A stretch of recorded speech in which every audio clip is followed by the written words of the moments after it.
Hey guys, in this week's episode, we're going to be talking about our top films of 2020.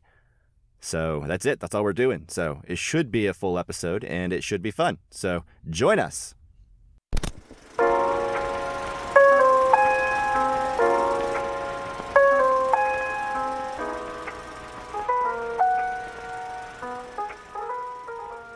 Hello and welcome to the Casual Cinecast, powered by Cinelinx. My name is Chris, and with me as always is Mike. How you doing today, sir? And how excited are you on a scale of 1 to 10 for our top 2020 episode?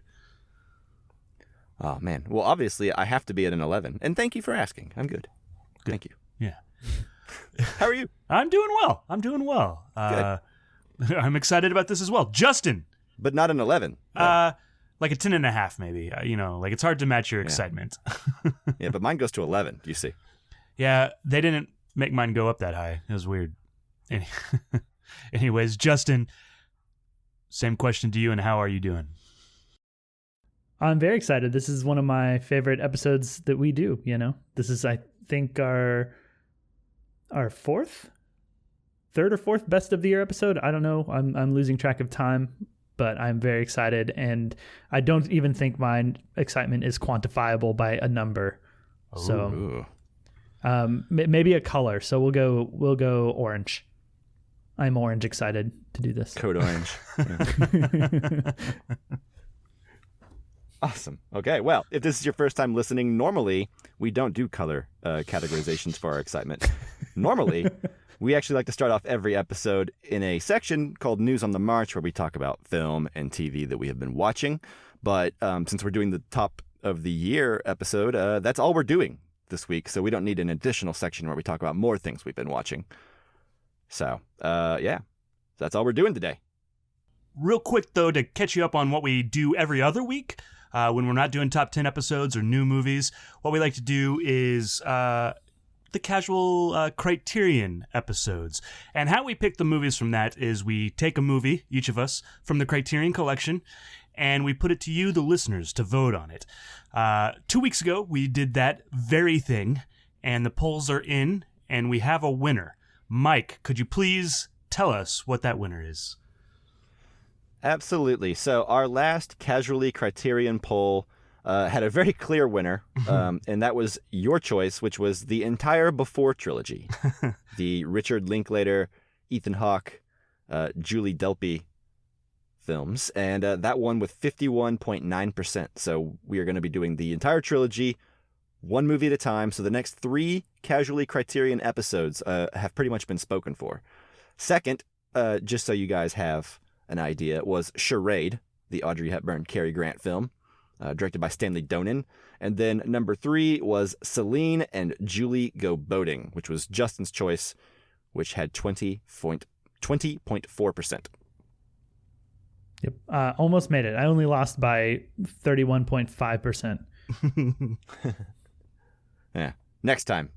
And if you want to vote on those polls, follow us on Twitter at Casual Cinecast. You can also follow us on Facebook and Instagram at Casual Cinecast. If you want to send us any topics or suggestions for themes for our poll, questions, if you just want to say hey, you can message us on any of those social media accounts. You can also email us at casualcinemedia@gmail.com.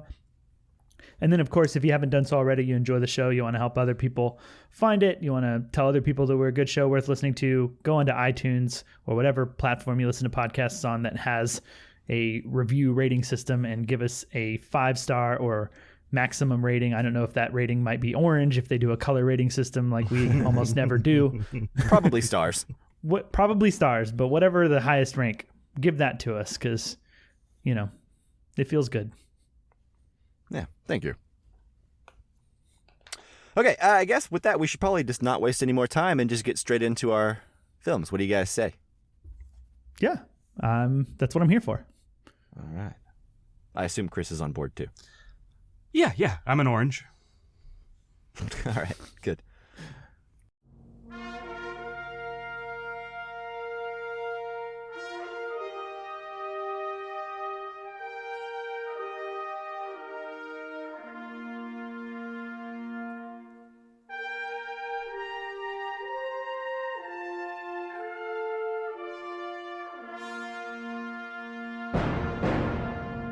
All right, so just a heads up on how we're going to be doing this.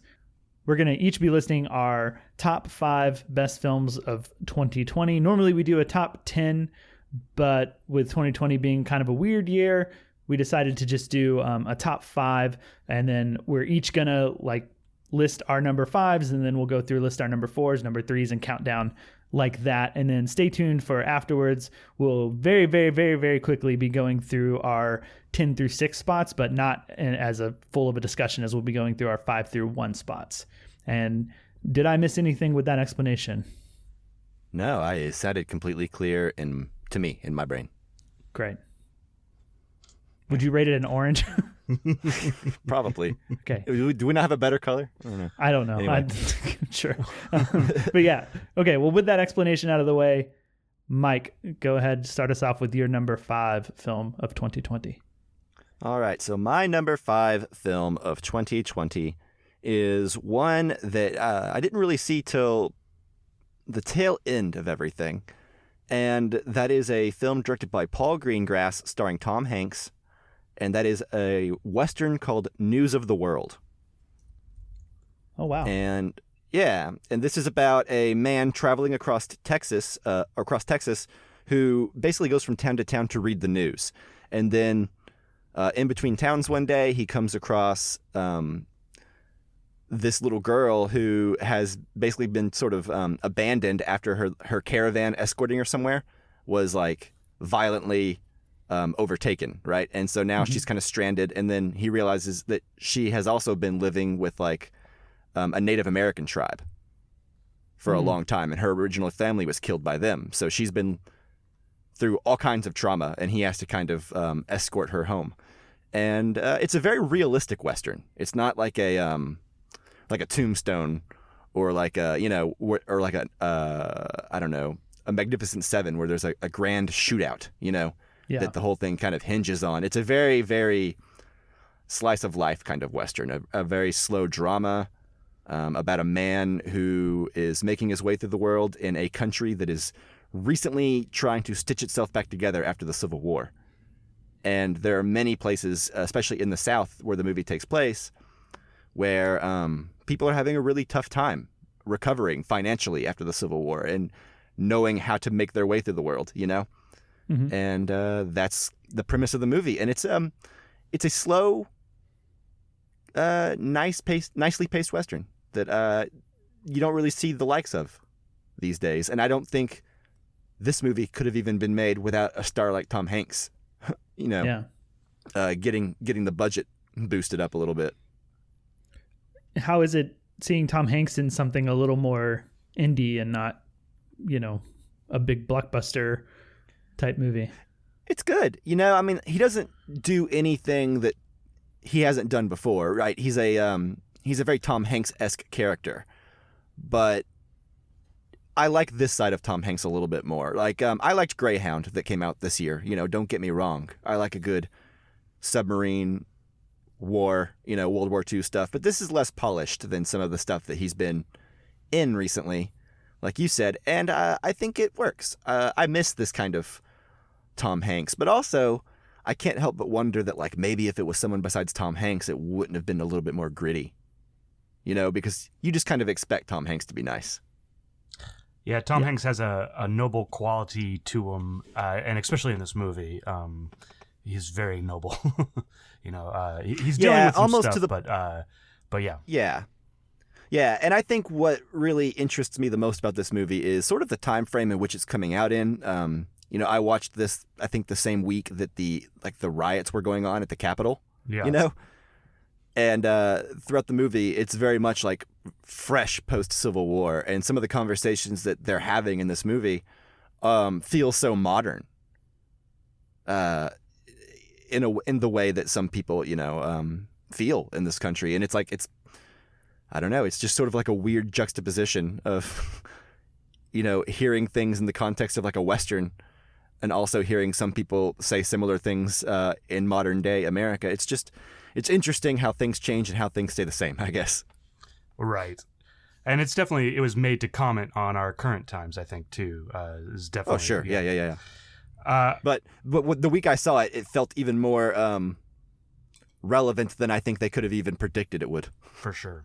And in a different way. Like, I do think this movie comes out and people feel very differently than if it came out 2 months earlier. Sure. Yeah. Or even in a different year, I may not have given it as much attention as I gave it this year. But, as I'm weighing my list here at the end, it felt relevant, I guess is what I should say. It felt more relevant than I think, like you said, it would have at any other, given time. So, yeah, News of the World is my number 5. Yeah. So I have a quick question. It's obviously a little more low key, a little more, I think you said gritty, or not gritty, less polished is what you said. Sure. Yeah. How is it like visually? Like, is it like a really pretty artistic movie, or is it kind of raw and what kind of indie qualities does it have? I'm curious. Sure. I would say it's a road movie, right? It's it doesn't feel like what you think a Paul Greengrass film would, right? Because when I think of Paul Greengrass, I think of Matt Damon, karate chopping people in quick cuts. Yeah, like Bourne movies or Green Zone, that sort of thing. Yeah, Shaky that kind of cam. thing. Exactly. Yeah, and this is not filmed. It's very, very understated, I guess I should say. It feels... I won't say that it's like slow, but it's very deliberately paced. Like, I don't think you would be bored, but like this ain't Tombstone. Sure. I don't know. How would you answer that, Chris? I thought this movie looked really great. I don't think it didn't look raw to me necessarily, and you can tell me whether you agree with that or not. But it looked feels really very good. natural light. Yeah. It feels like an indie movie. It doesn't feel like there was any there's no fancy crane shots, or there's no sweeping action sequences where there's a truck 20 feet in front of a horse. Right. While they're filming stuff. Right. So I don't know. I think you just kind of got to see it, but I would compare it to do you remember The Appaloosa with Ed Harris? Yeah, and I was Viggo going to Mortensen? I was going to ask about that movie, if it was a little more, in that vein, or a little bit more like something we watched earlier this year, like First Cow. I would say it's between Appaloosa and First Cow. Okay. With a little bit more towards Appaloosa, not in quality, just in terms of scale, I think. But it travels all over Texas, and we are kind of from a lot of the areas in which Tom Hanks is traveling around in this movie, so that kind of made it a little bit more interesting as well, I think. My favorite part of this movie, this isn't my favorite part, but they were talking about what counties they were in, and I was like, I wonder what county that is. And it is literally the county next to where we lived. Yeah. And that was the County? evil county, where everybody was bad and evil in that county. Sounds about right. Yeah. Checks out with what I know. Some things never change. Yeah. The other thing I did want to point out about this movie, too, is it's a really great performance from that young girl. She's really pretty amazing in that. A lot of that comes from Tom Hanks and how comfortable, he can make her feel and stuff like that. But however the performance came out, she's really good in this. She is really good. And, almost every bit player in this movie is really good, too. Mm-hmm. Yeah. So there you go. News of the World. So, watch it. It's on VOD now, so it could easily be seen. For sure. All right, Chris. So what was your number 5, sir? Yeah, I'm also going with a film that I feel is relevant to events this year, and that after I saw it, I continued to think about. And that is Crip Camp, A Disability Revolution. This movie came out on Netflix earlier this year, and it is about... It takes place, it starts off kind of in the 70s, and it's about a camp where handicapped people go to, and they kind of get to be on their own for the first time in their life, and they realize that they don't necessarily have to be dependent on other people. They can figure out ways for themselves to be independent. And once they leave this camp, they lose that independence. And so the part that really stuck with me is how they went about creating change in the world. And we saw a lot of people doing that this year with the Black Lives Matter and stuff like that. But it's really interesting the way they protest and how they were able to get things like the ADA passed. And in fact, it got passed, but nobody was enforcing that law, and so they had to continue to protest and get it recognized. And just as we went through this year, I just continued to go back to it. I can't tell you how many people I told about it because of the way they were protesting and the way they dealt with these problems, and it was just really, really fascinating. I really enjoyed it and have continued to think about it since I saw it, and I think it's really good, and everybody should watch it. And really, when you think about it, there's a Geraldo Rivera segment where he goes into an asylum where they were taking care of handicapped people. And this is in the early 70s. They were not taking care of the handicapped people very well. It's amazing. I mean, I guess we're 50 years away from the 70s, but they're basically they were starving these handicapped people. And it wasn't that long ago, so it's just really amazing and really enlightening is what I found it to be. So I really enjoyed this. And did either one of you guys get a chance to watch this? No, I don't think I've even heard of this. Yeah, you didn't recommend it to me. I haven't heard of it until now. Oh, I thought we talked about it, but I guess no. not. Yeah, I had to look up how to spell who's in it. Yeah. CRIP. There's not really anybody there's no stars in there. It is directed by Nicole Newnham and James Lebrecht, which I'm not familiar with either one of their previous things. In fact, I think this may be their first directorial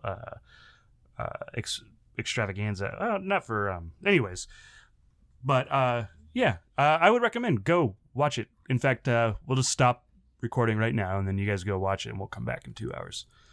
Yeah, that way we can modify our lists, maybe. Yeah. Yeah, awesome. So this sounds like something with a lot of heart in it, and that to me is a big selling point in these troubling times. I like movies with heart, for sure. Yeah, and it seems like a pretty quick watch, I guess. I don't know. Documentaries tend to be on the shorter side, but also I find it really easy to end up enraptured in good documentary storytelling and not really notice the runtime and get caught up in it. So it seems like an easy one to go just watch sometime, in any mood. And the relevancy of this movie is kind of the real selling point here too.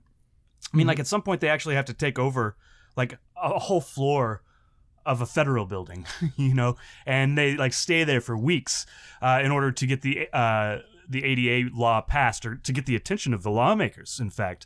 And meanwhile, the Black Panthers are coming and feeding them food while they're protesting. It's really amazing. Yeah. Awesome. Yeah, that sounds emotional.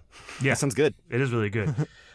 All right. Well, that is my number 5. Justin, shoot us with your number 5.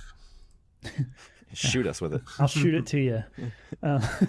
My number 5, I'm going to go with a comedy film, one that came out via Hulu. It was one of the earlier in the COVID world where they started, they released films straight to streaming, at least one of the earlier ones that I can think of. And of course, this is Palm Springs, starring Andy Samberg and Kristen Milioti, and kind of starring J.K. Simmons, I would say. Yeah. Yeah. But so for those who haven't seen it, this is a story about Andy Samberg's character, Niles. He basically gets caught in a Groundhog's Day type of situation where he keeps reliving the same day over and over and over again, endlessly. And this day is a friend's wedding. And eventually he meets this girl, and I don't think it's a spoiler to say he brings her along with him to trap her in this Groundhog's Day loop. I think it's accidental when it happens, but anyways, that's what happens. They basically are spending every day over and over again reliving this wedding, and it's kind of a romantic comedy. And I thought this movie was a whole lot of fun, really cleverly written, and doing something with the Groundhog's Day formula to make it feel fun and fresh and modern, and not like why don't I just rewatch Groundhog's Day, which I was a little worried about going into it. based on the concept. But yeah, I found it very funny.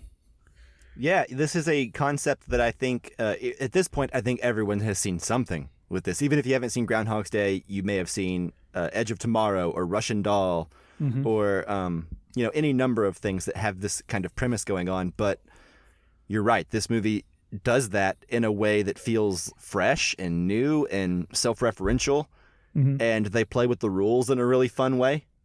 Like there are really smartly written and well executed jokes that just aren't even really obvious right away in this film.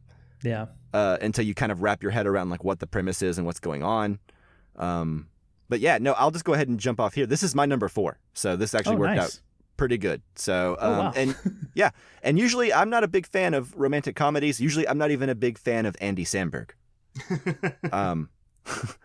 But I think this movie was just delightful. It had a lot of heart. I think the supporting cast is great.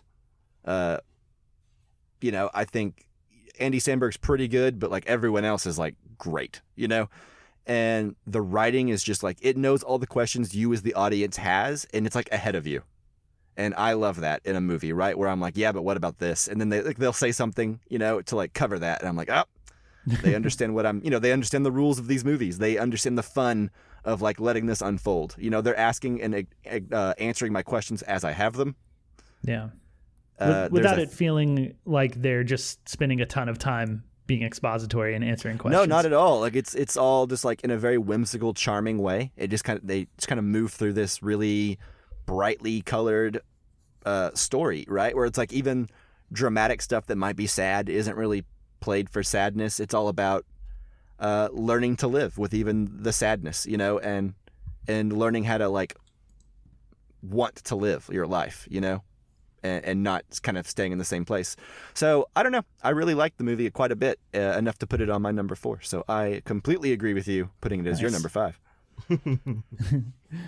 Nice. One thing I want to say that I think sets this film apart, at least from the versions of the story I've seen, which would be Groundhog's Day and Edge of Tomorrow, is, those stories, I think we typically see them exclusively from like a character who experiences it for the first time and is learning about it and figuring it out.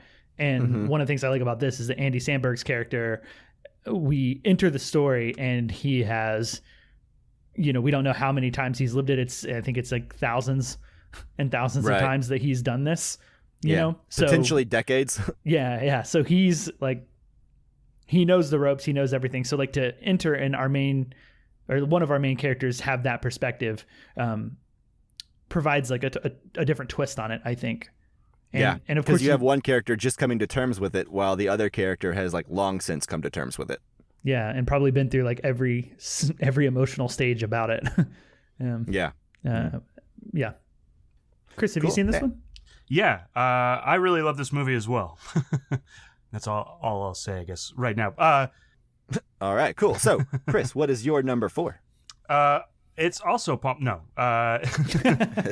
my number 4 is First Cow from Kelly Reichardt. Oh, nice. This was almost my number 5. Yeah.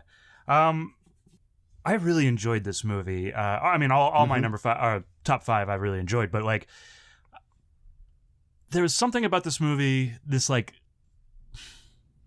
sense of history, especially the way the movie was like framed, like with the finding the skeletons at the beginning, and then just like the smallness of like the stakes of this movie.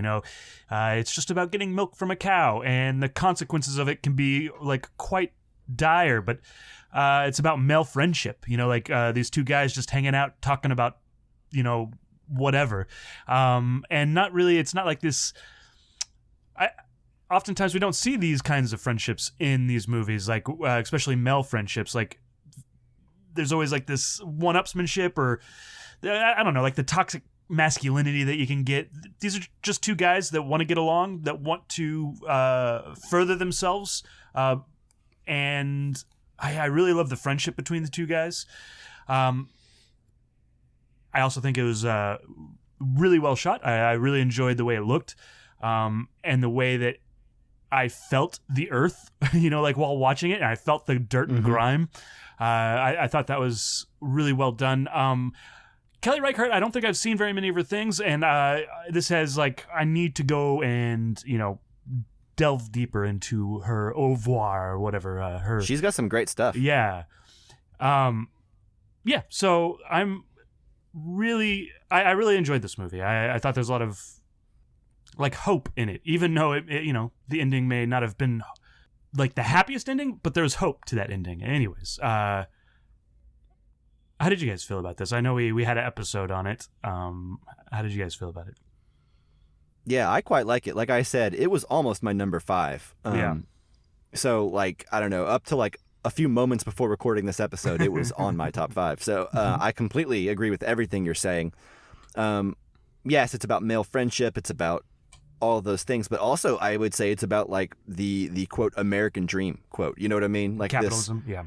This idea that you can come and you can start making something that people value and that people love, but also do you own the things that give you the ingredients to do those things? So then it starts getting messy. It's it's not just straight up your trade can get you somewhere in the world, right? It's you have to have something to make something, Right. And so there's this whole breakdown of early capitalism, and how much is the same, how much is not the same, these days.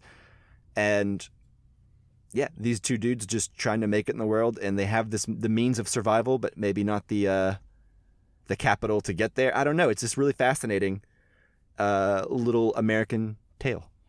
Yeah, it was the best heist movie I saw last year. Yeah, okay, there you go. True. What about you, Justin? I also really like this film. Like you said, we have an episode where we dove in pretty deep on it, so I won't say too much, but as much as I enjoy something high concept like we just talked about with Palm Springs, this film is I guess, I don't know if you would call it low concept, but it's just very very simple storytelling, very simple cinematography that matches it, and that's something that I've seen through all of the Kelly Reichardt movies that I've seen are simple stories, slice of life sort of things that don't get melodramatic at all, and they have very, very simple visual styles that I find easy to watch and a bit refreshing compared to a world where we're bombarded with Star Wars and Marvel movies and Harry Potter, those big movies that are all over the place. Stimulation on every frame. Yeah. And to go from something like that, or to have a film like this that is just kind of a refreshing sort of easy watch where you can just watch and really think and dissect and look throughout the frame and watch the characters. I really like this movie a lot, and just that tone in general. You kind of sink into the world, because of the way it's paced, and there's not a lot of stuff going on, and you just kind of sink in. It lulls you into being part of it, I think.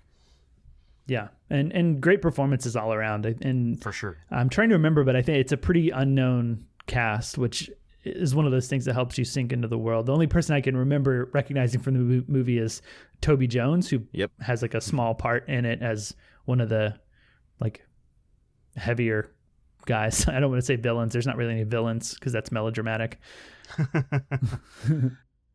All right. Okay, cool. So, Justin, what about you? All right. So from fun comedies and romantic comedies, we're going to a romantic drama thriller that's actually not really that romantic now that I've said it out loud, but that is Charlie Kaufman's I'm Thinking of Ending Things. Nice. Yeah. I never did watch this. You never watched it, Mike? No, I never did watch this. I had every intention to, and then I just never did. Well, it's the 4th best movie of the year in my opinion, so you go. I think you could that's an argument for watching it. Yeah, make time for it, yeah. But so this film is maybe a bit hard to describe, so I'll do the best I can, but it's about a young woman played by Jessie Buckley, who is really amazing in this, and she's traveling with her boyfriend, played by Jesse Plemons, to meet his parents and stay with his parents. And they're in a relationship together, but they haven't been together too long. She's thinking of ending things. His parents are played by Toni Collette and David Thewlis, who are both really good in this. And as I'll kind of leave it there, but like surreal, strange, weird things sort of happen here and there throughout it. And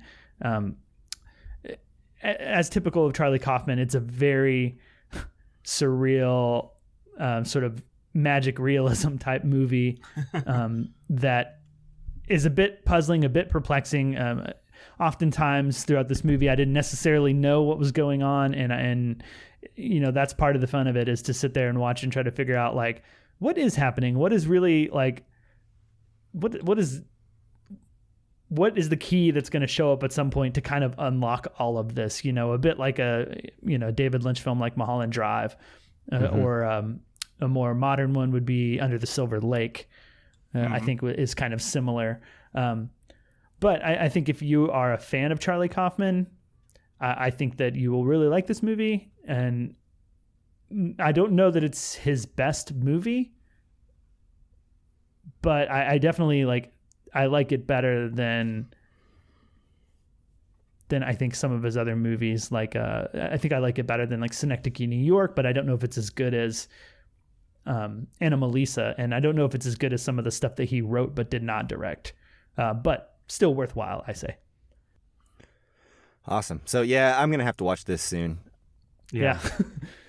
Yeah, it's hard to talk about, and I don't want to talk about much, you know, details, just so you can go in not knowing very much.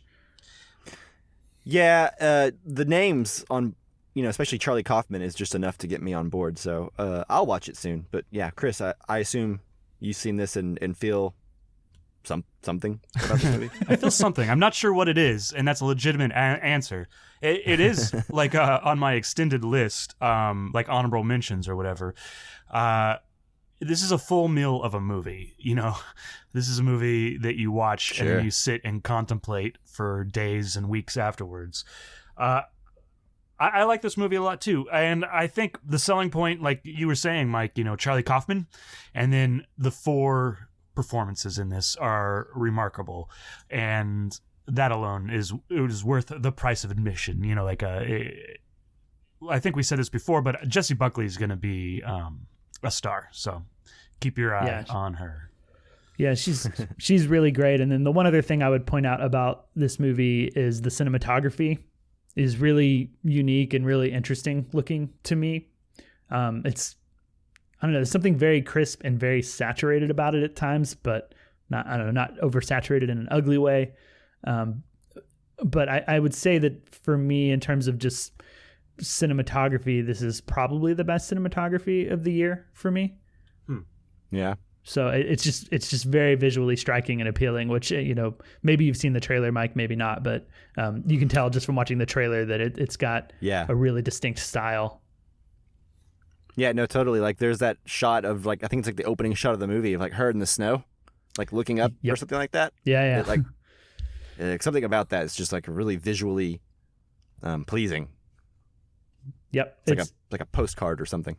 Yeah. And a lot like of the movies, Coca-Cola commercial. Yeah, right. That's actually maybe the best description, a commercial. But, you know, not all of it looks quite so postcardish.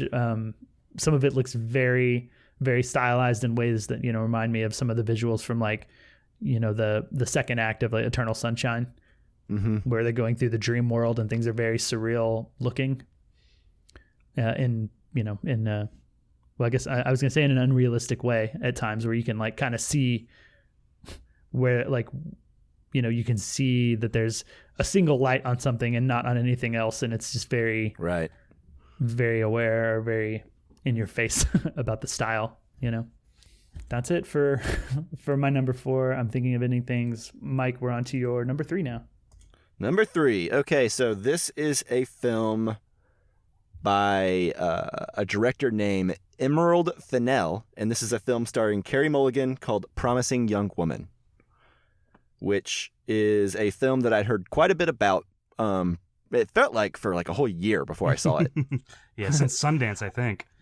Yeah, like it got delayed, I guess, for COVID reasons, and man, it seemed like this movie was just in the air for a really long time. I kept hearing about it. I kept seeing all these crazy pictures of Carey Mulligan. And so I just couldn't wait to see it, right? Like even up until like the opening credits were rolling, I had no idea what this movie was about. Like I thought for a minute there, based on the opening credits, I thought I was in for like a serial killer dark comedy. You know? Yeah, I didn't know what I was in for. That's what I thought based on the trailer too. You know? Yeah. Yeah. So I was pleasantly surprised whenever this film, I guess, shows restraint. It goes some pretty crazy places, but what I will say is like even the places that are crazy that it goes, like the over the top places, feel very purposeful and feel very like, well, we did this so that we could bring you to this conclusion, right? Like, so even like the moments where the movie loses me and I'm like, I don't know, this seems a little bit much. The movie seems to be ahead of me on that. And it's like, yeah, but we only went there so we could get here, you know? And where here is actually like really thought-provoking and cool. And so, yeah, this movie's just like, I don't know, really sharp, really angry in like this really fun, satisfying kind of way. But it's also like this slow train wreck you can't look away from at the same time. At the same time. So, yeah, I don't know. I think Carey Mulligan's great in it. And yeah, it's a little bit much in some places, but I think in all the right ways, if that makes sense. Mm-hmm. Yeah. Have either of you guys seen this movie? Yeah, I've seen it, and I'm with you on all the things that you've said about it. I think it's a really interesting looking movie. It's maybe in terms of exclusively live action cinematography, maybe like second to I'm Thinking of Ending Things for me. I think it looks really cool. There's some fun visual stuff that they do. I don't know if you've seen, but like one of the opening shots of her, you know, drunk and sloppy in the bar, she has like her hands up on a windowsill and like her legs crossed, but like people have compared it to like images of Christ on the cross. For sure. Those are like littered throughout this movie. Yeah. And there's some other religious like iconography that they do visually that's really interesting just from a visual standpoint. But beyond that, you know, all the performances are really great. I think you said Carey Mulligan. I think Bo Burnham is really good in this. Mm-hmm. And in a way that like Bo Burnham's doing what he does. Yes, definitely doing his Bo Burnham thing, but it's like perfect for this movie and what that role needs to be, right? Mm-hmm. And yeah, I really like this a lot. This was actually, it's, you know, pretty close to being in the conversation for me. I think if I'm gonna say reasons that it didn't make it, it's just there are certain things that happened that did feel a little bit over the top to me in ways that I'm not sure yet, without maybe like rewatching the film or like sitting on it more, because I watched it pretty recently, whether or not those things were maybe a little too over the top in some places or a little too far-fetched, I guess, unbelievable in some ways. But I don't know, you know, I think maybe they're doing that to make a point. That's what I was saying. It's like, that's what I said earlier. It's like there are moments in this movie where like it loses me, where I'm like, I don't know about this, but then like 5 minutes later I'm like, oh, it was to get to this. So yeah, it's not perfect, but like there are things where it's like I think it hedges its bets, and like I think the movie like doesn't do something like that unless there's like a reason for it later, if that makes sense. Yeah, and I think sometimes you need the straw man sort of version of some things, right? To like to get the point across, right? To get your message in there, which is fine. Yeah, I agree. I think if the movie had been like, I don't know, 10 minutes longer, the point may have been driven home a little too much, you know, but I think the balance they find in this movie is actually like really, really great in my opinion. But Chris, what do you think? Yeah, I really like this too. This is another one that's on, like honorable mentions. I really enjoyed this movie, and I think I feel kind of the same way that you guys do. Like, also I've seen it recently. I mean, it only, I think, came out recently for the most part. But I think what I would say too is like about halfway through this movie, or that somewhere in the middle of this movie, I thought about Harley Quinn and how, how this is a good Harley Quinn, right? She's a little bit unhinged, like out for revenge, you know, like, as opposed to, you know, like I liked Harley Quinn Birds of Prey all right. I know you guys didn't, but I thought it was okay. But this is like the real version of Harley Quinn. You know, like I don't know. I really enjoyed it, and I think the way it's over the top fits into that. You know, this movie is so colorful and just like full. It pops. It's like a pop movie. You know, like its pop songs are in there, and there's all these colors that are just popping. It's like pop art too. You know, so it's all just like, I don't know, the pop of the culture. You know, like, or how, I'm not sure I'm describing that in the right way, but do you guys understand what I mean by that? Like pop culture, like the yeah okay.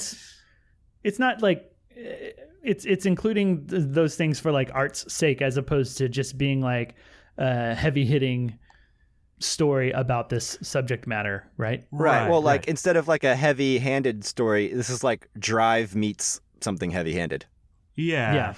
And it's almost like a comic book in the like with its colors and stuff like that. I just really enjoyed it. It's different. It's not exactly what I expected, and I think much like maybe in a week it would be my top 5, but it's not right now. But I really enjoyed it. And go ahead. No, go ahead. I was going to say, just for the record, I watched. There's this new movie that just came out on Netflix called The Dig with Ralph Fiennes and Carey Mulligan. And if you want to see how great of an actress Carey Mulligan is, you watch those two movies back to back, or, you know, at least like within a week of each other. Completely different Carey Mulligan, just so different. It's night and day. She's an amazing actress. Yeah. Yeah, no argument there. Yeah, for sure. And you know, we just talked about the relevance of things like First Cow and News of the World and Crip Camp even. You know, this film, obviously, that's one of the biggest strong like selling points of it, is like why it should be watched by people, and why I think it's, you know, that's not the only reason it got the attention that it did, but that's one of the reasons this film is so like at the forefront of the conversation and people were so anticipating it, I think, is because it's such a important subject matter that, you know, I think while not being like too heavy handed, it teaches some lessons that, you know, there are definitely people out there in the world that they need those lessons. Right. And yeah, it's I like admire the movie for that. Yeah. It's like, it's sort of like dedicates a big chunk of the plot to like, taking down nice guys, or like dudes who think of themselves as nice guys, but really aren't. Yeah. And like would never think of themselves as a bad guy ever, unless like put in the exact right circumstances. And this movie kind of shines a light on that, where it's like, what would you do? Are you really like a nice guy the way you think you're a nice guy? Like, do you really treat women nicely? Like, you know what I mean? Like, these are the questions this movie kind of really tackles. Where it's like the dudes who don't realize they're not nice. Yeah. It goes beyond like the simple guy who's taking advantage of a drunk girl, right? Who's like passed out. Like, those aren't the only bad guys. Right? There's more involved than that, or there's a spectrum of being a nice guy. Yeah. Right. So like, well, the promising young woman, I'm pretty sure, what was it, Brock Turner? Wasn't he, what was it they said about him and his, like, he's a promising young man or something, and that's why they like let him off early. So this is a very angry movie, and I love the way it's cast too, because it's cast with all these nice guys, the like people that are playing movies as the nice guy, you know, like Bo Burnham, you know, like his you know, anyways, like Bo Burnham as Adam Brody, Christopher Mintz-Plasse. Yeah. Those guys. Christopher Mintz-Plasse may be a little creepy, but he's the nice guy, right? Yeah, well, everyone knows him from McLovin. A non-threatening guy. Yeah. McLovin, where he's just nice and sweet and kind of dumb. Yeah. These aren't like jocks like abusing a woman in an alley. These are dudes that like you might think you're safe with in other places. That a lot of these casting decisions, I think, make them even more effective. Yeah. Yeah. It's not like they cast like, you know, Army Hammer, or like, not to, I know he's got his own personal situation going on that's weird. But you know, he might be a cannibal. Yeah. But he's the type of guy that like I could think of as like a stereotypical looking guy that would play this role in a movie that wasn't so, you know, bold and purposeful with its casting. Yeah. Right. Yeah, totally. Chris, what is your number 3? All year. right, my number 3 is part of an anthology. Maybe you guys have heard of it.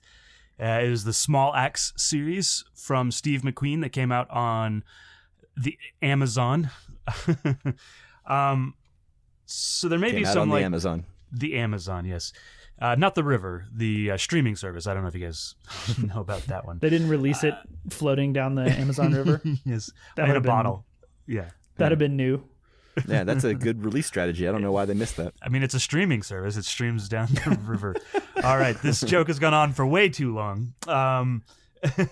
Anyways, so the Small Axe anthology is 5 movies about the experience of London's West Indian community, and basically it's from 1969 to 1982.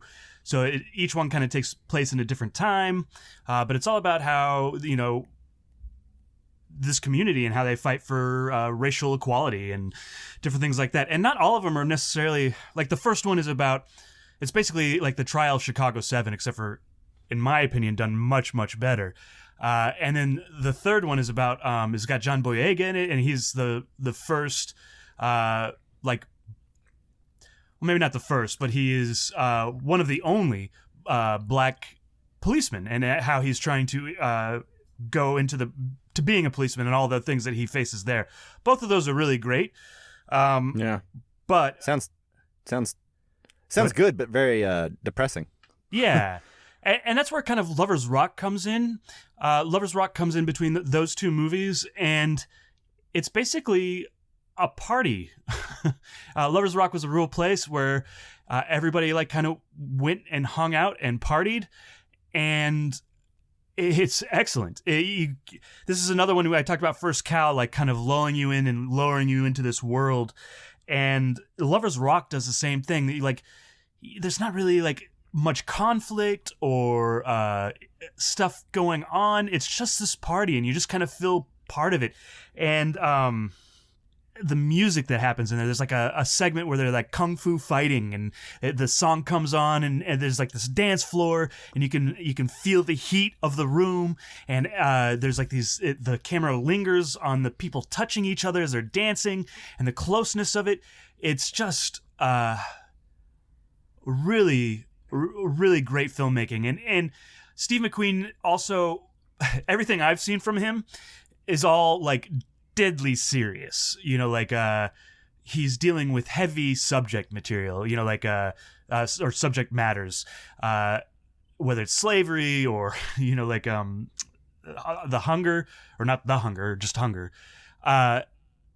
These are all like these really deadly serious topics. And in this one, he kind of lets loose, and he's not as serious. He's just having a good time and like listening to this music, and it sounds like Dazed and Confused or something, like him channeling that sort of thing. But maybe I'm it's kind of like that. I wouldn't necessarily. Yeah, I mean, it's kind of like that. The people like kind of wander in and out, and there's like these things that happen. But then there's like this one segment where like everybody's just dancing, and it seems like it lasts for a long time, but not in an annoying way. And like everybody's just dancing, and then the music stops. But everybody on the dance floor like keeps singing, and there's no music, but everybody just keeps singing that same song, and it's just like this magic moment that like is probably my favorite moment of movies of 2020. Just that moment is just so great. So that's part of the story, that like the music cuts out or something, and everyone's like, "What's going on?" and they keep singing or something.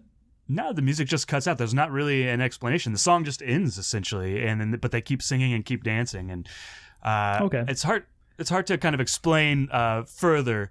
But yeah, it's really great. I think the whole series is great, and you should watch it. But if you watch any of them, they're not continued, so you don't necessarily need to watch them in order or anything like that. But Lover's Rock, you should watch that one if you watch any of them. Yeah, not to talk about something other than the movie, but I film weddings, and one of my favorite memories of filming a wedding was that a DJ was playing, and the power went out in the whole room while people were dancing, and literally the guests started like banging on the speakers to make like percussion, and everyone just kept dancing, and then they all started singing with like the lights out and no music going and kept like the party going for a good like 15 minutes while like the power situation was getting sorted out. And it was just really, really cool. So I don't know if that's the same thing that you're describing, but similar, very similar. But yes, that moment, that's very similar. Awesome. Yeah, this is a series that I have been circling for a while. I think the only reason I haven't is the main reason that you mentioned earlier, which is that when I think Steve McQueen, the director, I think heavy, cold. You know what I mean? Like I don't think of like warm, happy feelings generally. So I kind of have to like psych myself up for something, especially a series where there's like multiple things that I'm like, yep, this looks like it's all going to be sad. So it's nice that that there is one in there that's like, I don't know, gives you a little bit more of like a hopeful emotion, right? Because that is something that, you know, as much as I love the Steve McQueen films that I've seen, absolutely, and I do like all of them. I think Widows is my least favorite, but even then, I think that's still a pretty good movie. Mm-hmm. I can't think of anything warm or friendly or like happy about his movies. You know what I mean? I do think this is a whole new side of Steve McQueen. Oh, good. That's exciting. And I think even in his, like, he's got a big trial episode in the first one, right? And even that's more friendly. It's about community, you know, like even in that first one. And I think you could say that about a lot of these. They're about community and about that friendship and that, you know, what comes from community. And so that was one of the things I found most interesting about the Small Axe is how different it is for Steve McQueen. Yeah. I recommend him. But Lover's Rock is really awesome. Does he still have some killer compositions? Because Steve McQueen can set up a shot and just leave that shot on a scene forever. And like, man, he's so good at that. Like in a way that like most people working today just simply are not. So remember in Hunger, the like where they beat all the prisoners and it's just this one long take? Yep.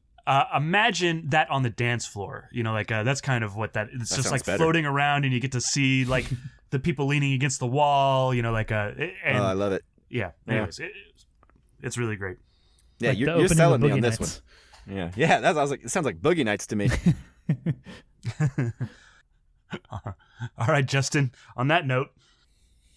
Yeah, my third movie, number 3 for me, is a film that we reviewed on the show not that long ago. It was an episode that Chris missed out on, actually, because he was away from the podcast for that brief little period last year. But that is Disney Pixar's Soul. Oh, nice. I forgot about. Yeah, good. This is good.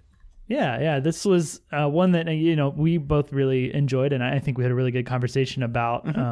And if you want to get into all of those details, please go back in our catalog and listen to that episode. But what I will say is, I found this film very charming. I found it very thought-provoking and made me think, on an existential level in ways that most other films that came out this year and several other years, more than most of those do, but in a way that some of Pixar movies tend to do, especially recently with things like Up and Coco and Onward, things that are very emotional. So that's not really a revolutionary thing to say about these Pixar movies, but this one works. It continues that trend. I enjoyed this story a lot. I enjoyed the soundtrack, like the jazz music in it, the design of the sort of afterlife world, the in-between world that they go to, I found really fascinating and really fun to look at. And it's funny, it's moving, it's touching. I enjoyed this, and it probably more than any other movie I saw this year, it made me think. It made me think about myself and life in general in a very existential way that, I love that. Yeah, I think this is a really fascinating film because it kind of answers the question of like you said, what does matter in life, right? Like, some people are like, oh, I'm a big movie buff, or I'm a big music guy, or I'm a big whatever, right? But like, really, does that like what really matters out of life when when it's all said and done, right? Like, this isn't you. That's just what you like, you know? What defines you? What makes a person you? Right. Yeah, like why do you love those things that you love so much? That's not who you are, but like something about who you are makes you love those things. Like, these are the kinds of questions that I think Soul tackles in a really cool way, especially for a kids movie, because for a little kid, they're always looking to assign themselves as like, this is my thing. You know what I mean? Like, this is my clique. I'm a goth, or I'm a metalhead, or I'm a punk, or I'm a whatever kids are doing now. You know what I mean? Like, You just described me in all three of those at various stages of my life. right? Yeah, exactly. But like, kids are looking for that simple thing to define them. You know what I mean? Yeah. And I think if you could try to teach a kid how to like approach life differently, or look at life a little differently, that's a cool lesson and an arc to have in a children's movie for sure. Yeah. Yeah. I enjoyed it for all the same reasons that you said. The design of these worlds and everything's really great. The one thing I took away, like, it's how you define yourself. Like, if you took away movies from me, like, how would I define myself then? Like, I love movies. Like, and that's how I've, like, in high school, I was known as the guy that loved movies. And how much do I let that define me? Like, what is Chris that was born 200 years ago? Yeah, what does that right. guy look like? Does he just read a lot of books? Is he the book guy? I don't know. But yeah, and what does that matter? Like, why do I define myself as the movie guy or whatever? Like, yeah. How much should I share that? Like, how much do I force other people to talk about movies that are around me, as opposed to talking about things that they want to talk about, right? Like the barber in that, like, so. Yeah. Yeah, One of the best scenes all year. Even if like the movie didn't make it into my top 5, that scene in the barbershop is so good. Yeah. Yeah, and I think, maybe the movie could be a little heavy-handed at points with like that overall message of like, live your life, and don't miss out on it. That kind of big message, which maybe is, I've heard some people, say is a little cliche, a little not revolutionary, but it's all these mini lessons throughout that kind of branch off from that, right? Like you just said, the barbershop scene, and am I forcing people to talk about all of this stuff and not really like letting them be themselves? And right. Just because I'm passionate doesn't necessarily mean that they are. Yeah. And then also just the flip side, something I think is that you don't see very often is this idea of following your dreams and your passion and doing that. But, oftentimes that's romanticized, but sometimes it can be a danger, right? To define yourself as one thing, or to get overly focused on what am I supposed to be? What is my purpose? What is my dream? And that's a different thing, a different concept. I don't know that I've seen in films. Yeah, because usually it's like, don't give up on your dream. It's everything. That's usually like the lesson about movie. Like, that's why like sports movies get on my nerves, or like movies where like someone's ambition is to like be famous at something. Yeah. It's like, I get real tired of like those kinds of plots, and like the idea that like, well, what if like I've got the talent, I just have to make it. And it's like, yeah, but that's not everything, And I think Soul tackles that in a really beautiful way. Just another really great moment is when he's finally succeeded, right? And then he's like, what do we do tomorrow? Spoilers, bro. Oh, well, spoiler alert, I guess, after the fact. But yeah, and he's like, what do we do tomorrow? And I don't know. I really enjoyed that moment. Like, I don't think it's necessarily sad, or he's dissatisfied with that, but it's like, now that I've achieved my dream, what happens now? Like, are you like, I think you spend, unfortunately I didn't get to talk to you guys about this, but you spend all your life like, all I need to do is achieve this, all we need to do is get our podcast to be like super famous, right? And then we'll be happy, then we'll be satisfied, right?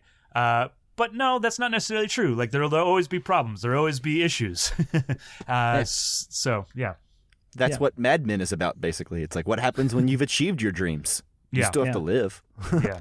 Yeah, and that's what I love so much about this movie, and why it's, as high up as my number 3, is all of those little branching out lessons from this like greater, what is the purpose of life sort of question that might seem a little, bland on the surface. So that's one of the things I loved about it so much. But also, I just quickly want to point out great performances, like voice acting from Jamie Foxx and Tina Fey. Yeah. and Graham Norton. But Jamie Foxx, I'm not a huge fan of, but I loved him in this. I think. Yeah, he I was did a about to really say. great job. I was about to say it is nice to hear you praise Jamie Foxx because I don't want to say you have it out for this guy, but he's a barrier to me in a lot of films. Yeah. Like he's something that keeps he me is. from loving it. There's just something about it. I don't know why. yeah, I think. Well, do you think that Jamie Foxx could ever get to a point where you would go back and like rethink some of his movies that you don't like him in now, or do you think he could only succeed in just being better going forward? Well, the movies I dislike him in the most, I think he's the biggest crutch to. I've watched multiple times already, so I don't know. Yeah. I don't know. We'll see. Yeah. Yeah, I agree. I think this is probably Jamie Foxx that is most charismatic, or at least since like the 90s. Yeah. Cool. Well, that is it for me for number 3, Soul. So we're back to Mike and your number 2. All right. So my number 2 is a film that, man, it might as well be number 1 at this point. Like, I don't really. This is a movie. Is it Greyhound? yeah, it's Greyhound. No, this is a movie directed by Thomas Vinterberg and starring Mads Mikkelsen, and it is called Another Round. And this film is really, really interesting and really just like, I don't know how to describe it. It's fun, but like, serious in a way. Yeah, in a serious way. It's really strange. So it's about 4 teachers at a high school who agree to do an experiment that they read about online that some famous musician did once or something like that, to constantly maintain a blood alcohol level of 0.5% at all times. 0.05. Yeah, 0.05, excuse me. Yeah, big difference there. 0.05% at all times. And so that's kind of how they break it down, right? Like they all have their different methods of doing it. And it's sort of this idea that if you can be at 0.05 at all times of your blood alcohol level, then you are at that stage of feeling good. Before you're intoxicated, before you're a danger, you're just in that stage of like feeling friendly and open to things. And that's like their logic, right? So they try to approach things like, okay, how does my teaching differ whenever I'm feeling buzzed? Or how does like my social life differ, And yeah. And it's sort of like, okay, these are the positives, and then like, what are the negatives? And then also, is it possible to maintain a healthy, blood alcohol level before you start wanting to like push it further, before you adapt to that? And so, I don't know, it's this really fascinating experiment about how alcohol can, affect you both good and bad ways, right? Mm-hmm. And also how you have to know yourself, I guess, in a very healthy way, in a very intimate way, to think that you can get away living your life this way.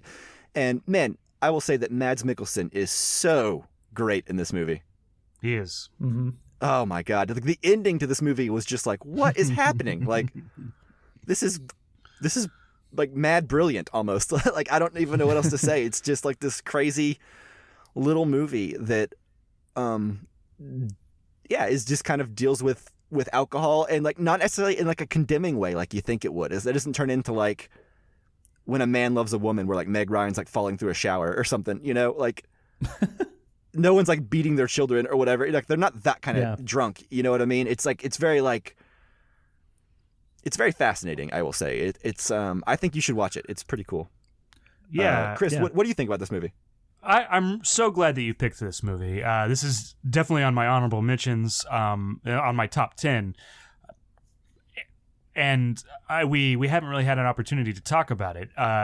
What I like about this movie a lot is it's like a thought experiment. That's kind of what you're saying about what happens with alcohol, and it's removed from that. It doesn't condemn or condone, right? It's just like what happens, and like what is our relationship to alcohol?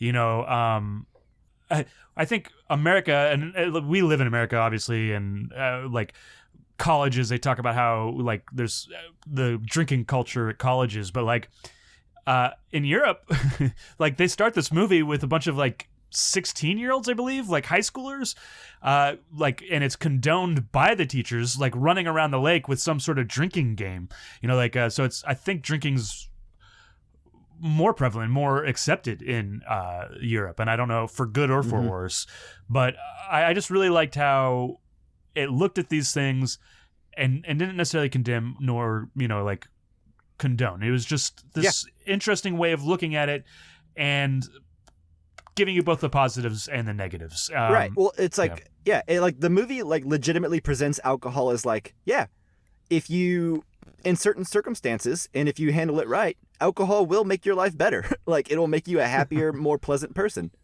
But there is a flip side to that, and I think that's actually pretty fascinating because, usually with a movie like this, once you hit Act 2, it's like once it's time for Act 2 and everything starts to go to hell. Usually, you can kind of come down and be like, oh, the hero wasn't right all along, Yeah, they're all alcoholics now, Right, exactly. It's like, nah, it handles this in a very much more interesting and nuanced way than just being like, well, yeah, we all know drinking's bad now. It's pretty fascinating in a way that in a balance and a tone that is really hard to strike, I would imagine, Mm-hmm. Yeah, agreed. Yeah. I recommend Justin watch this. I think it's really good. I haven't seen it, as as you guys know, because you're recommending that I watch it, but I think I'm sold on it. Especially, I did not realize that Thomas Vinterberg directed this, who is a director I'm familiar with via Lars von Trier and the Dogma 95 movement. Mm-hmm. Mm-hmm. He was one of the directors involved with that, and I haven't seen many of his movies, but I have seen The Celebration, which is his most famous Dogma 95 movie, and it was a film that I really, really liked a lot. And so, that's another reason that I'm interested in this. On top of what you guys are saying, it just sounds fascinating. Awesome. Good. Well, then if this episode has accomplished anything, it's that maybe you'll watch this soon. Yeah, maybe. All right. Chris, number 2. All right. Now we are kind of into the movies that really hit my nostalgia spot or just hit me personally in some way. And my number 2 is The Vast of Night. Did either one of you guys see this yet? I did, yes. I think I saw it right when it dropped on Amazon. Okay, I actually do think we May talked or about something. It. Yeah. I really love this movie. I like the dialogue in it. I like the way he uses camera. This is Andrew Patterson directed this, and he's a first-time director. I think he's just done a lot of commercials and other things like that. But this is his first feature-length film. There's a lot of long takes in here, and we've talked, especially this year, we talked about long takes and when should you use them and when shouldn't you use them, and when it's just showing off. Maybe it was when 1914 came out, or 1917. 1917. Last year, or 2019 now.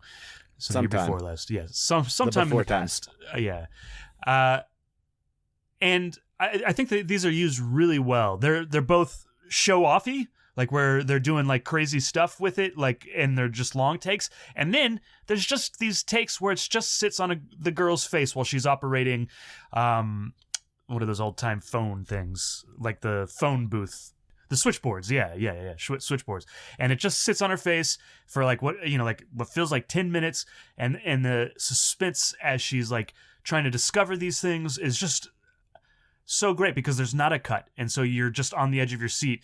I forget who said it, but something the cut is like a blink. It lets you relax. So sometimes when there's this long take, you're just on the edge of your seat because you can't relax, and then finally, it's so the suspense is added to, and it's this Twilight Zone movie that happens. It's really the dialogue in this movie is really great because it takes place in the 1950s in a small town, and they're just I don't know, they're talking about ham radios and calling it "put your mouth up to the cheese" and stuff like that. All these weird words, really stylized. Yeah. And there's this long conversation at the beginning about like the future and what the future is going to be like. And of course we are in the future to them. And it's fascinating to watch them. And none of it's on their face necessarily. We're just like following them from behind. Just, I didn't rewatch a lot of movies, but I like would almost constantly rewatch parts of this movie. Like I would just like, I don't have that much time, but I'm going to put on, like this little section of this movie. This is probably the movie I revisited the most throughout the year after it came out. Justin, you haven't seen this, right? I didn't let you answer before. Yeah, no, I haven't seen it. So I'm just over here listening, taking notes. Okay. So Mike, what did you think? Yeah, this is not a movie that made it into my top 5 or anything like that, but I completely understand enjoying it because it has a certain tone and mood. Like you said, it very much feels like a Twilight Zone-esque episode.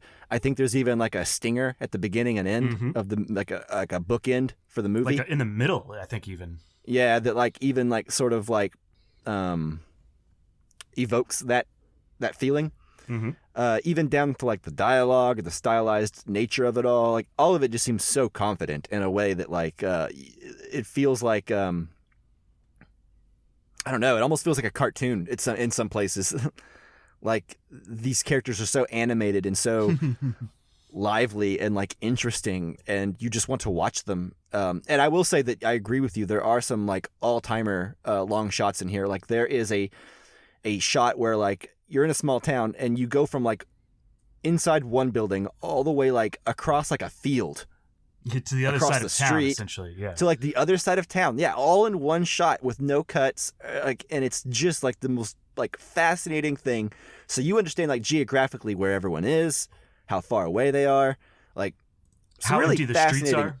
Yeah, like how like really fascinating filmmaking and really really cool and provides really really great mood. And I will say it's a confident little indie gem that's sort of like a little mystery thriller. Yeah. I'm really fascinated to see what the director does next because I really enjoyed this so much. What I will say is this isn't perfect. It hit a chord for me and I that's why it's number 2 for me. Sure. I realize that it's not like perfect, and I can completely understand why it wouldn't necessarily be on your top 10 or top 5.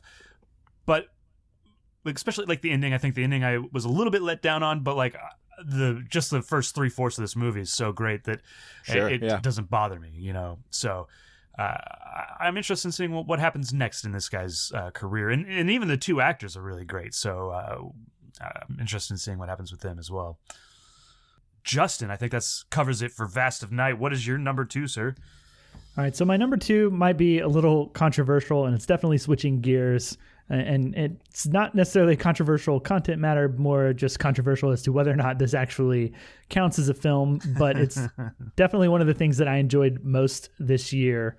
And so that would be the 10-part documentary miniseries, The Last Dance. Tiger King. No, not Tiger King, but The Last Dance, about Michael Jordan and some of the other more famous players from the... Oh, it's not the Julia Stiles movie. No, that was Save the Last Dance. You're very close.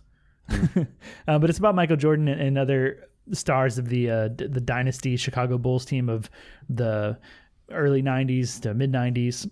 And I just found this documentary really well put together, really fascinating. It's jumping around between time periods from like Michael Jordan's early basketball career to like his post-basketball career to like his domination of the game and all the things that he did, including going to like the Olympics and his stint playing baseball.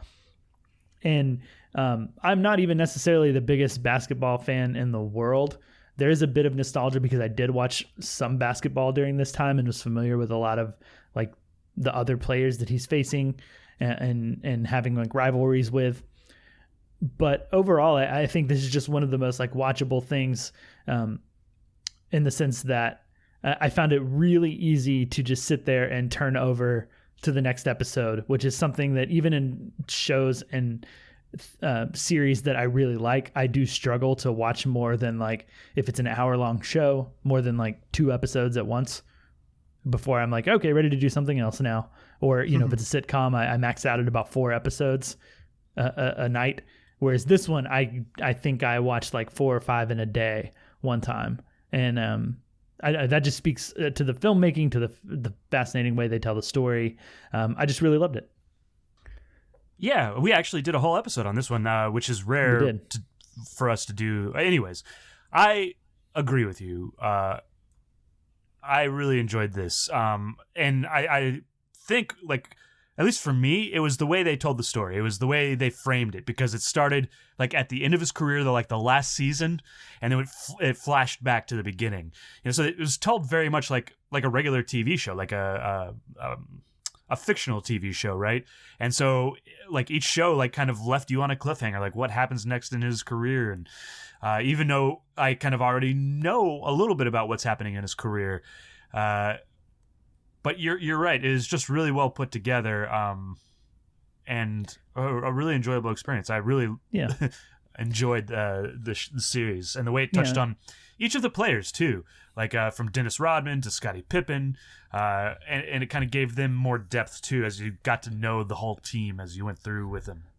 Yeah, and I think one of the things that I took away from it, or that was kind of made it into this, you know, experience beyond just entertainment, was kind of this view into the psyche of, you know, one of the greatest athletes of all time, and like what their mentality is like, and how they think, and how they view the world, and the way that they act, and the problems that they go through, and to hear it straight from the horse's mouth, right? Like him being interviewed about all of these things and ask questions about events, and, you know, maybe he doesn't come fully outright and probably say exactly, you know, what is the honest truth about everything necessarily, or he's not completely candid, right? But I think you do get a lot of insight into who he was as a person. What kind of person does it take to become the greatest of all time, right? Like, and that to me was one of the most fascinating things that it kept me hooked as well. Yeah, I don't think you're alone in that. I remember when this was going on, it was like a huge deal. So yeah, and it kind of dropped shortly into quarantine and Corona time. So it was kind of like also filled this gap in a world where all sports were paused at the time. And this actually got pushed up. This is one of the things, as opposed to getting delayed, they released this earlier because of Corona, you know? Yeah, so it was definitely really popular. Okay, but unless anybody else has anything else to add about The Last Dance, I think I'm good to move on. I will just say that there was some discussion beforehand. I don't think it qualifies as a movie. Yeah. but we're cool with it being here nonetheless. Yeah.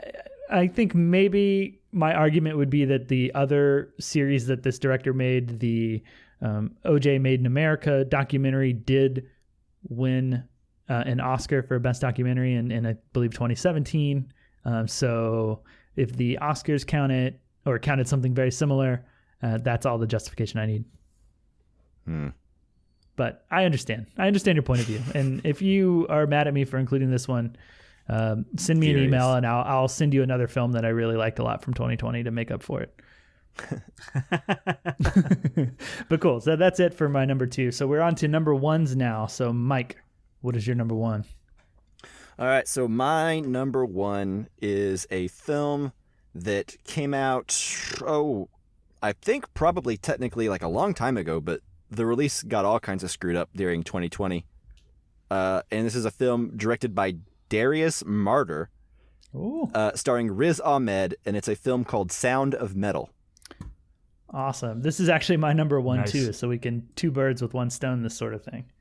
Wonderful. Okay, so perfect. So this film is a very simple film. It's about a drummer of a metal band that he basically lives in a van with him and his girlfriend, and they are both recovering addicts.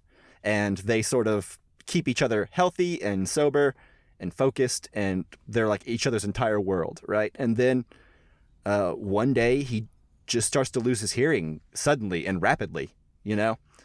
And it's just sort of about how unfair life can be, right? Whenever, I think in his case, it's an autoimmune disease, which to me, autoimmune diseases are the scariest thing like ever, right? Yeah. It's just because your body can just one day be like, oh, your immune system's working great, but you know what? We're confused. And then all of a sudden, something terrible can go wrong with your body, right? And this guy loses his hearing, which is like his entire world.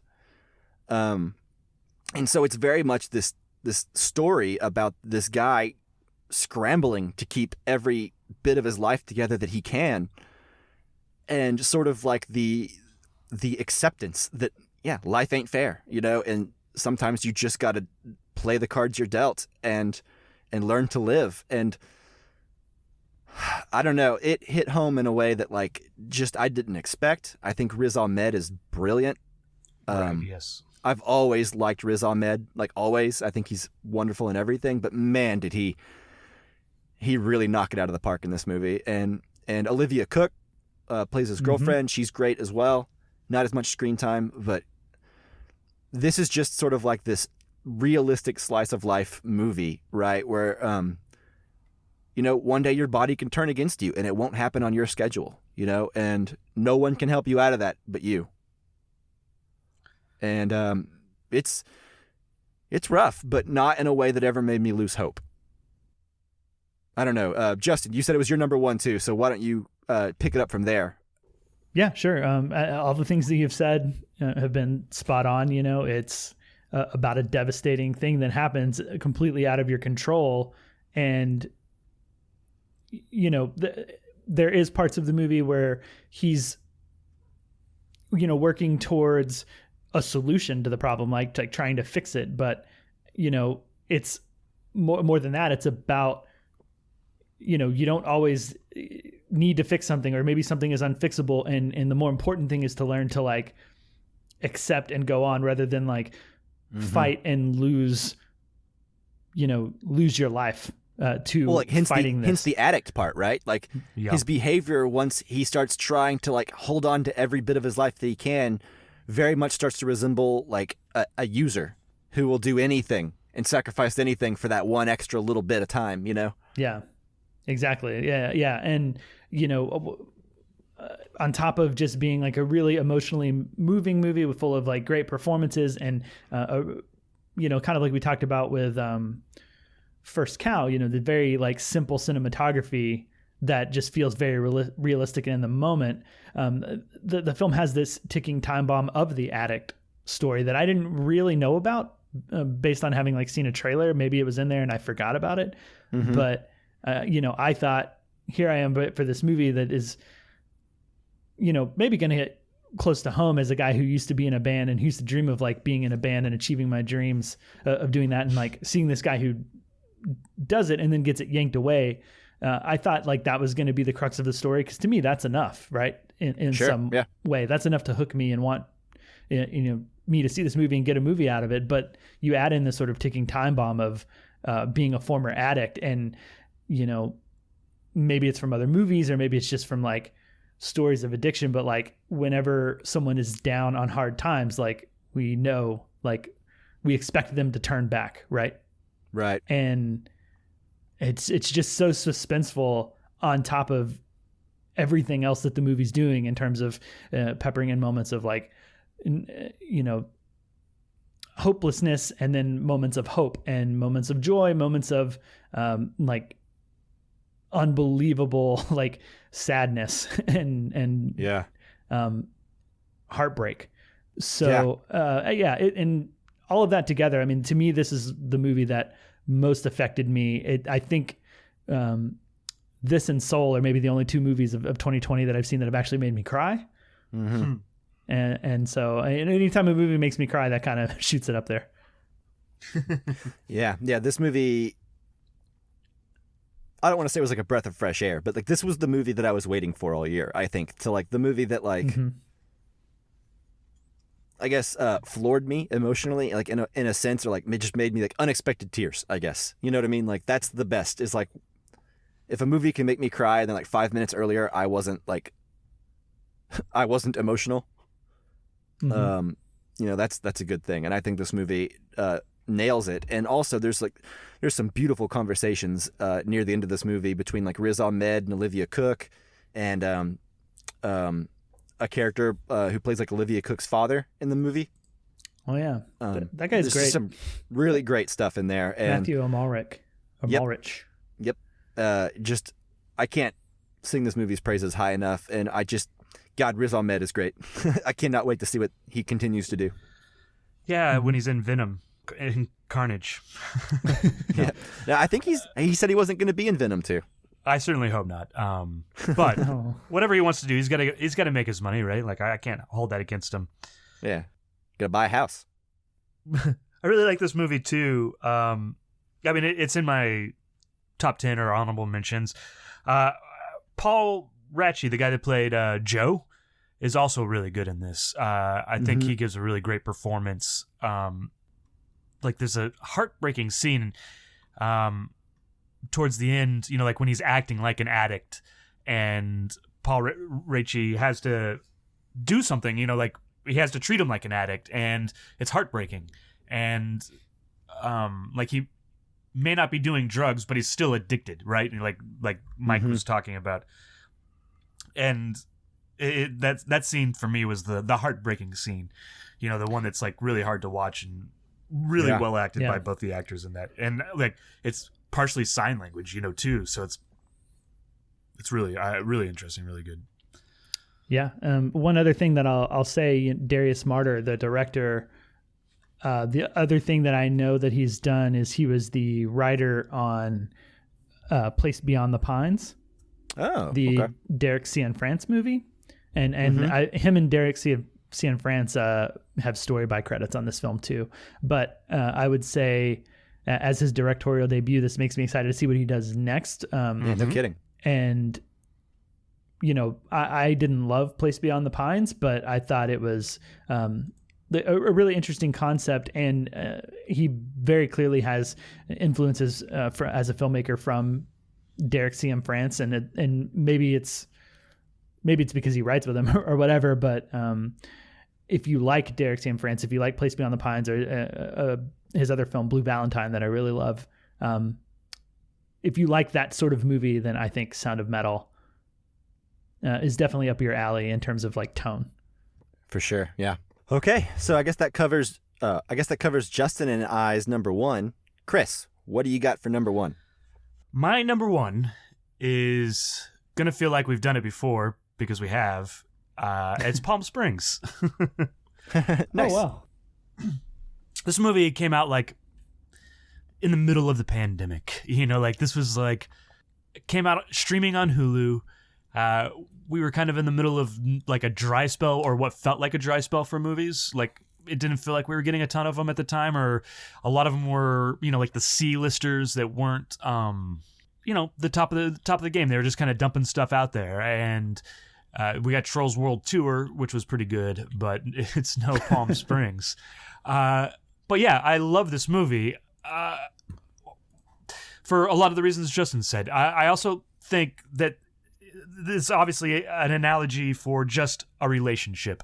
You know, you're going through your life, you're doing the same day over and over again, and you feel like you know everything about the world that you're in, right? And that nothing new can come to you. And then all of a sudden, you know, somebody comes into your life and shows you all these new things. And that was really remarkable. And then it even goes so far as to like, well, this is no longer working for me. Like, I need to better myself, and you can come along with me, or you can stay behind. Either way is fine, but like, I got to do this for myself. And that story is so powerful to me, and so great. And then it's told in the most fun way possible. You know, like it's told while we're going through the Groundhog Day, and we're doing things over and over again, and there's like, they do like a bomb in the cake at the wedding, you know, like just these little like skits that they do. They crash a airplane, all these just crazy things. And then I felt there's real depth to this movie that just pushed it over the top for me. And not to mention, we were in the middle of the pandemic, and it already felt like I was reliving the same day over and over again. So like I felt like I could identify with the movie very much so. So in a crazy year, we got a crazy movie, and I love this movie. I thought it was really great. A lot like The Vast of Night, I've gone back and watched sections of this, because it's so much fun. So Yeah, this is probably the only movie of my top 5 that I've seen twice. Nice. I think. And I will say I agree with you. I am not usually one who I like romantic comedies just as much as the next guy, but they're never my favorites. I always think there's something quality wise about them that is just sort of lacking. I like older romantic comedies a lot more than most of the stuff that's been produced while I've been alive. So it's not often that a legit romantic comedy is on my top films of the year, and so this one is easily made it on there. And so it feels good to be enthusiastic and want to recommend this kind of movie to someone, instead of traditionally all the romantic comedies I like kind of have an artsy spin on them. Yeah. Eternal Sunshine or something like that. I tend to find mainstream romantic comedies kind of lackluster. I think the best one I can think of in recent memory of a mainstream romantic comedy would be Crazy Stupid Love. Yeah. That's a good one. And even then I think that movie's got a lot of problems and things that I don't like. And so, and Palm Springs has none of those issues, and so I think it's a feat that this is, I think, the best romantic comedy mainstream wise, since the 90s. Yeah. Agreed. I don't know if I'd go that far, but it's definitely up there. But I come from being a big fan of romantic comedies. Crazy Stupid Love you mentioned I really like. Palm Springs, of course. But even some of the cheesier stuff, I really like Jimmy Fallon's Fever Pitch. What's that? Going the Distance, the movie with Justin Long and Drew Barrymore. Oh God. I haven't even thought about that movie in forever. It's good. It's good. I like it. But even 500 Days of Summer, I think maybe has some contention with Palm Springs as being pretty good. I would say that's more the artsier spin on it, though. It does. Yeah. But I enjoy them. But yeah, we don't have to talk about that because we did talk about this one extensively. Great choice. Yeah, I do think this movie has its cake and eats it too, right? So this has the depth of Eternal Sunshine and 500 Days of Summer to me, and it also has the fun of just a goofy romantic comedy, that doesn't have much depth to it. Yep. And that's why it's my number one. Makes sense. Sweet. So, there you go. Do you want to recap our top 5s real quick? Someone? Yeah, sure. Just go list them real quick. Go ahead, Mike. Okay. So, again, mine were News of the World, Palm Springs, Promising Young Woman, Another Round, and Sound of Metal. Mine were Crip Camp, number 5, First Cow, number 4, Small Axe, Lover's Rock, number 3, The Vast of Night, number 2, and Palm Springs, rounding it out at number 1. Mine were number 5, Palm Springs. Number 5, Palm Springs. Number 4, I'm Thinking of Ending Things. Number 3, Soul. Number 2, The Last Dance. And number 1, also Sound of Metal. Awesome. So, solid number 5s, I think, or solid top 5s all around. Real quick before we go, I think we mentioned at the top of the show we wanted to list our 6 through 10s. Yeah, just really quickly, kind of like we just did for the top 5s. Just 10 through 6s. So mine, number 6, First Cow. Number 7, Baby Teeth. I'm going backwards. This was weird, but number 8, Da 5 Bloods. Number 9, Mank, and number 10, Minari. Nice. All right, so my number 6 was Minari. My number 7 was A Son, a Taiwanese movie that just got released on Netflix and is amazing, just really great. And I only just stumbled upon it, and it's really great. Another Round is number 8.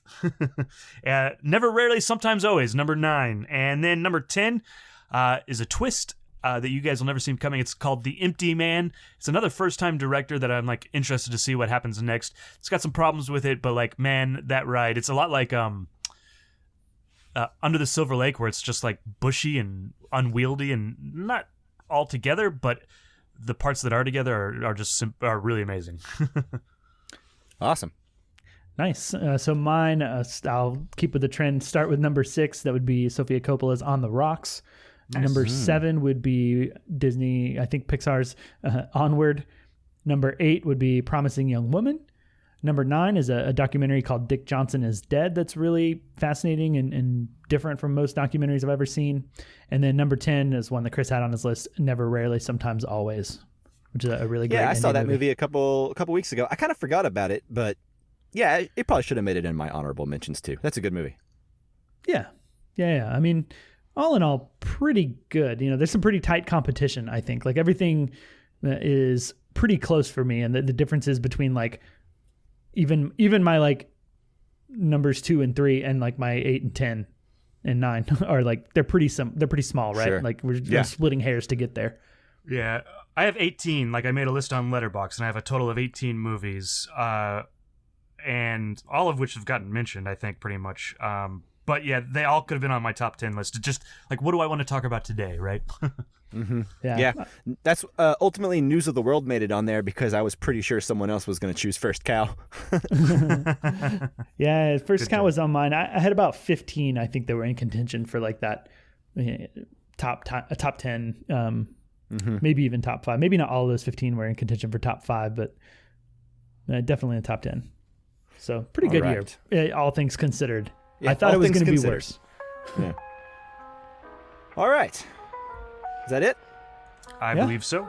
I think that does it for this episode. So thank you guys so much for hanging out with me and giving me your top movies of 2020. This is a lot of fun. Well, thank you. It was a lot of fun. Yeah, it definitely lived up to the orange for me. Mine moved up to a red. Yeah. Oh, wow. Well, hopefully you're in the orange to red category, listener. Thanks so much for listening, if you're still listening to this whole episode. And thank you, Jake Wagner Russell, for doing our intro and outro music. If you want to hear more of his music, you can do so at soundcloud.com/bopscotch. Stay tuned to this channel. Our next Casually Criterion episode is going to be over before sunrise, and then every other week after that, I think we're going to be sticking to the rest of that trilogy. So yeah, the Before trilogy will be coming your way in the coming weeks. That's right. Thanks so much for listening, guys, and we will see you next time. Bye. That was an NSYNC bye for you that I put on your notes. Okay. I was hoping you'd sing it. Bye. That was not good, but Is it? Yeah. Nailed it. Okay.